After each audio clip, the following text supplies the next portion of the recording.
You're listening to the Music Business Breakthrough Podcast with me, your host, Grammy-nominated artist and certified trauma-informed success coach, Cheryl B. Engelhardt. I founded In the Key of Success to help musicians like you fast-track the process of setting and achieving big goals.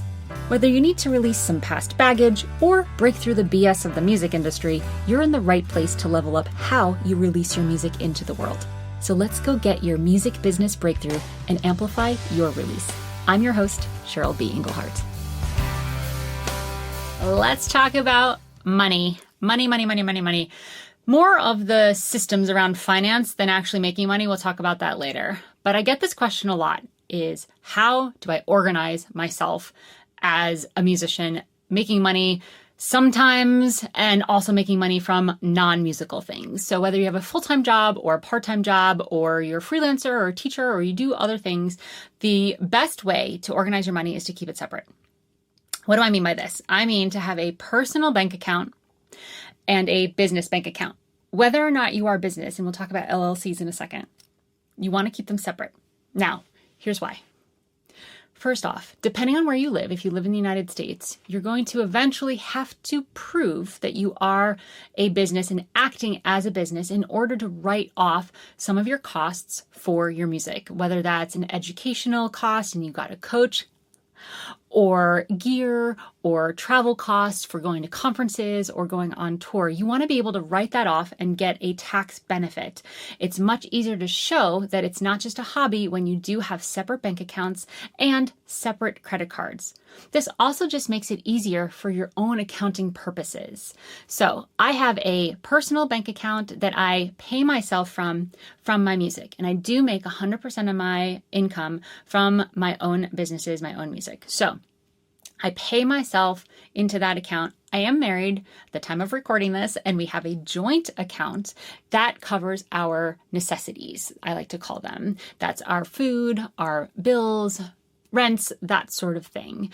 Dog stuff, you know. So I pay myself from my business account into that joint account. My husband does the same from his business. So we know that our costs are covered every month. We have a joint account, and then I have a personal account, and then I have my bank account for my business. I also have personal savings and investment accounts, but those are separate and a way deeper dive than we're going to get into today. So as long as you've got a separate credit card and a separate bank account, you're going to be well on your way for staying organized, getting some great tax benefits as well as other business benefits. Now, I talked about having separate credit cards. Here's a reason.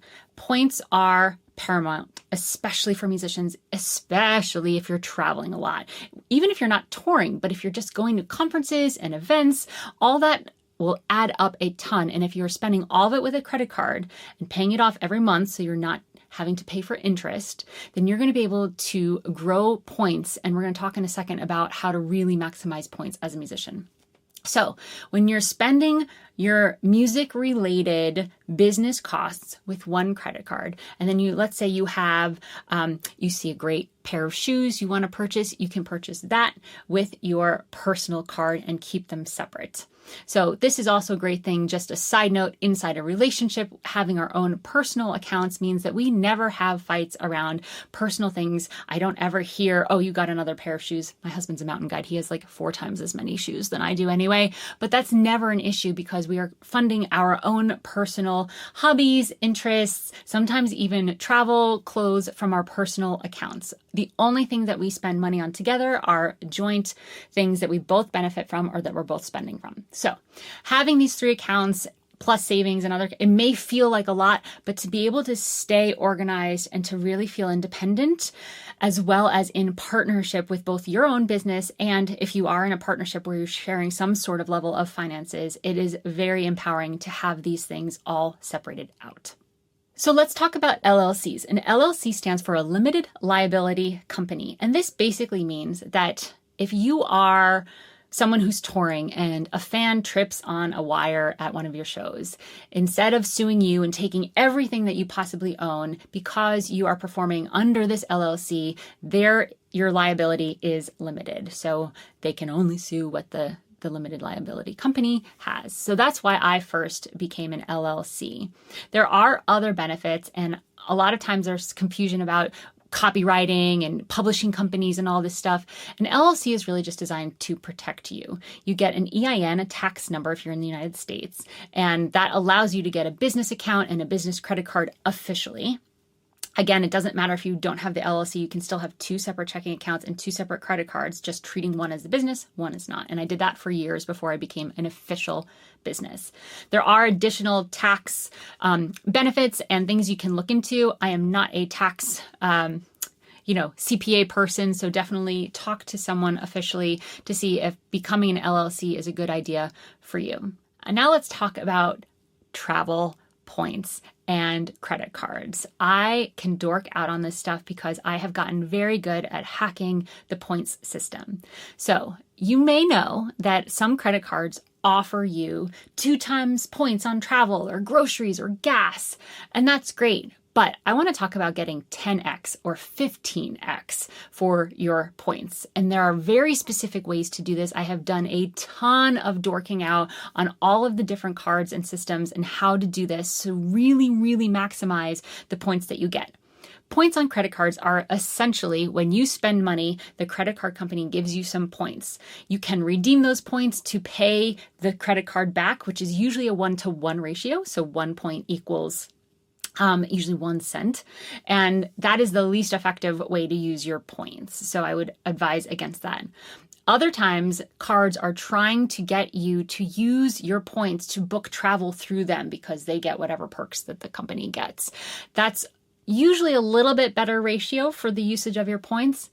But the best way to use your points is to transfer your points to a travel site, like a hotel, like Hilton or Hyatt or whatever, or an airline. So that's where you're going to get the most bang for your buck. And not all cards allow you to transfer your points to a travel partner. There are 2 that I know of at the moment, and you can go find out and get links to them at www.inthekey.co/cards. And there's a couple other resources around finances on that page as well. But there are 2 cards at the time of recording this, Chase and Amex, that allow you to transfer your points to travel partners. Now, here's why that's important. You often will get between 4 and 10 times the point value when those points move from your credit card to a travel partner. For example, on my credit card, 1,000 points is about $10. When I transfer that to one of the partners, travel partners like United, first of all, oftentimes they have these bonuses. So 1,000 points gets turned into 2,000 if it's a double point system. 2,000 points on United is way more than $10. Right? So let's get into real numbers. Sometimes it's only 10,000 points to book a whole flight or 20,000 points. So you want to look at what would the price of that be and then calculate, okay, if that was a $100 flight, it doesn't make sense to use 20,000 points. But if it was a $1,000 flight and you've got 20,000 points that are just sitting there, boom, you're saving money because you've transferred points from money you've already spent on your credit card over to this travel partner. So this is really, really easy to do. If you have a Chase card or an Amex card, not all of the Chase and not all of the Amex cards, it's only some of them. Talk about that on the page, the cards page. But you can go to redeem rewards and you've got to scroll down. They make it kind of hard for you to find and then say transfer points. And then it will open a new page and you can pick the travel partner that you want to transfer the points to.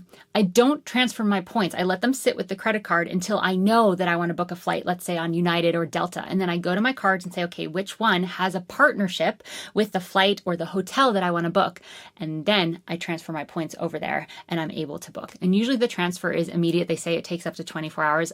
I'm experiencing that the transfer happens within a couple minutes. So that is the best bang for your buck. So you're not just getting 1 time or 2 times or even 3x. You're getting up to 5, 10, 15x the points that you get on your credit card. This is the smartest way to travel. This is the smartest way to utilize having a credit card as long as you're paying it off regularly and you're not accruing debt. That link one more time is www.inthekey.co/cards. I talk a lot more about finances and how I run my finances inside Amplify. So if you're interested in an awesome high-level mastermind for low cost, go to www.inthekey.co/amplify. All right, we'll see you in the next episode.